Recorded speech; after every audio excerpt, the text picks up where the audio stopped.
حضرت مالک بن دینار رحمۃ اللہ تعالی علیہ فرماتے ہیں میں حج کرنے گیا تو اس سال نا حج میں بڑا رش ہوا، لاکھوں لوگ آئے، تو میں نے عرض کی مولا سب کا قبول ہوا ہے کہ کوئی رہ بھی گیا ہے؟ تو فرماتے ہیں مجھے خواب آئی اور بتایا گیا لاکھوں کا قبول ہو گیا۔ بڑا بے نیاز ہے اللہ، بڑا بے نیاز ہے، بڑا کریم ہے۔ چاہے تو گھر بیٹھے بیٹھے کہے ماں باپ کا چہرہ دیکھ میں تجھے حج کا ثواب دیکھ، ماں باپ کا چہرہ کہا سب کا قبول ہوا، ایک ہے محمد بن ہارون بلخی اس کا نہیں قبول ہوا۔ فرماتے ہیں میں سویرے اٹھا تو میں ڈھونڈنے لگا کہ بلخ کے لوگ، خراسان کے لوگ کہاں ٹھہرے ہوئے ہیں، وہاں علیحدہ علیحدہ ہوتے ہیں نا، یہ پاکستانیوں کی بلڈنگیں، یہ انڈین ہیں، یہ فلان ملک ہیں۔ تو کہتے ہیں میں ڈھونڈتے ڈھونڈتے پہنچا تو میں نے بلخ کے لوگوں کو پا لیا۔ میں نے پوچھا تمہیں محمد بن ہارون بلخی کون ہے؟ تو لوگ کہنے لگے وہ تو بڑا نیک آدمی ہے، بڑا پرہیزگار ہے۔ کہتے ہیں میں نے کہا مجھے خواب آئی ہے، حج قبول نہیں ہوا، یہ تعریفیں کر رہے ہیں۔ میں نے کہا کس طرح کا نیک؟ تو لوگ کہنے لگے جی 24واں تو وہ حج کرنے آیا ہے، ساری رات نفل پڑھتا ہے، سارا دن روزہ رکھتا ہے، بہت مالدار تھا پر ہر چیز اللہ کی راہ میں خیرات کر دی۔ فرماتے ہیں میں نے کہا وہ کہاں ہے؟ کہنے لگے پہاڑ کے پیچھے خیمہ اس نے لگایا ہے، وہاں اللہ اللہ کر رہا ہے۔ حضرت مالک بن دینار علیہ رحمہ فرماتے ہیں میں وہاں پہنچا، مصلی پہ بیٹھا تھا، سلام پھیری، میں نے السلام علیکم کے بعد کہا آپ محمد بن ہارون بلخی ہیں؟ کہنے لگا ہاں آپ مالک بن دینار ہیں۔ میں نے کہا کہ اس نے تو میرا نام بھی جان لیا بغیر بتائے۔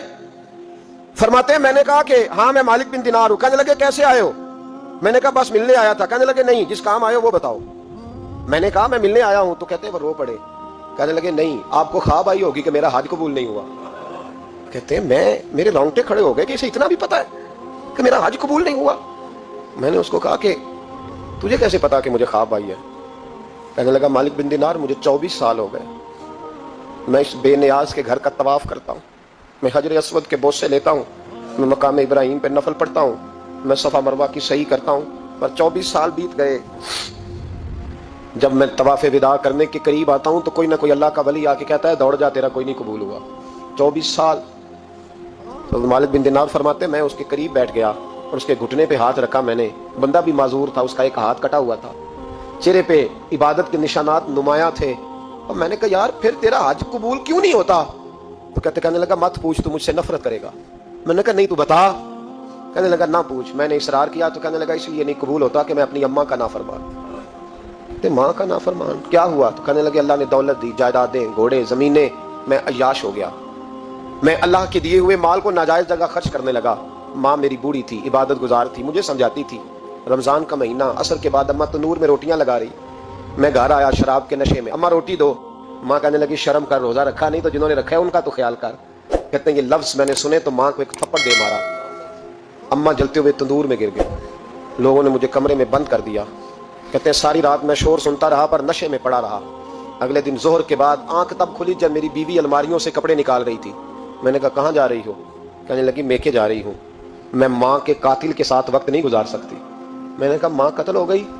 کہا ہاں، رات 9 مہینے تجھے پیٹ میں رکھنے والی اور چھاتی کا دودھ تیرے گلے میں اتار کے پالنے والی تیرے ہاتھوں قتل ہو گئی۔ کہا کدھر ہے میری ماں کی میت؟ کہا دفن کر دیا۔ بتایا کیوں نہیں؟ کہتے مرتے وقت کہہ گئی تھی اسے میرا منہ نہ دکھانا، میرے جنازے کے قریب نہ آئے۔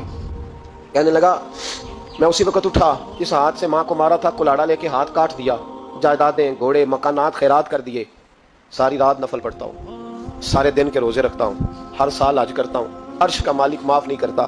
حضرت مالک بن دینار کہتے ہیں میں نے بھی ایک تھپڑ مارا، میں نے کہا تو اسی قابل ہے تجھے معاف نہ کیا جائے، کبھی تجھے معافی نہیں ملے گی۔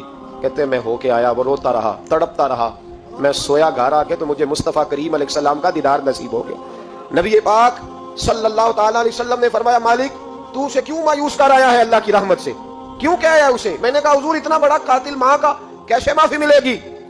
تو محبوب فرمانے لگے اس کی ماں کی وجہ سے ہی اسے معافی ملے گی، ماں کی وجہ سے۔ حضور کس طرح؟ فرمایا ماں قیامت کے دن اس کے خلاف مقدمہ دائر کرے گی، کہے گی اللہ اسے پوچھ میرا جرم کیا تھا، مجھے کیوں جلا کے مارا؟ رب بات سنے گا اور پھر کہے گا اٹھاؤ اس کے بیٹے کو۔ ماں او بچے کی ماں بھیجے نا تیرے بیٹے کو سزا دے، کہ یا اللہ سخت سزا دے، تو رب کریم فرمائے گا اٹھاؤ اسے جہنم میں لے جاؤ۔ مصطفیٰ کریم فرمانے لگے جب زنجیریں ڈال کے فرشتے دوزخ کی طرف لے جا رہے ہوں گے نا تو پلٹ کے ماں کی طرف دیکھے گا، تھوڑا پھر آگے بڑھیں گے تو پھر دیکھے گا، پھر دوزخ کے قریب جائیں گے پھر دیکھے گا اور کہے گا اماں جی مجھے جلائیں گے، مجھے تکلیف ہوگی، زندگی میں جب درد ہوتا تھا تیرا نام میری زبان پہ آتا، اماں مارنے لگے ہیں مجھے، جلائیں گے۔ میرے مصطفیٰ کریم فرمانے لگے وہ ماں اسے جلا کے مار دیا، وہ میدان محشر بول پڑے گی، کہے گی اللہ اے اللہ اے اللہ۔ رب کریم فرمائے گا کہ عرض کرے کہ مولا میں نے معاف کیا تو بھی اسے معاف کر دے. اللہ فرمائے گا اس نے تو جلا کے مارا, تو کیوں نہیں جلنے دیتی؟ حالانکہ اللہ سب جانتا ہے. کہے کہ مولا میں تو ماں ہوں نا, کیسے موقع دوں؟ تو میرے محبوب فرمانے لگے مالک اللہ اسے اس کی ماں کی وجہ سے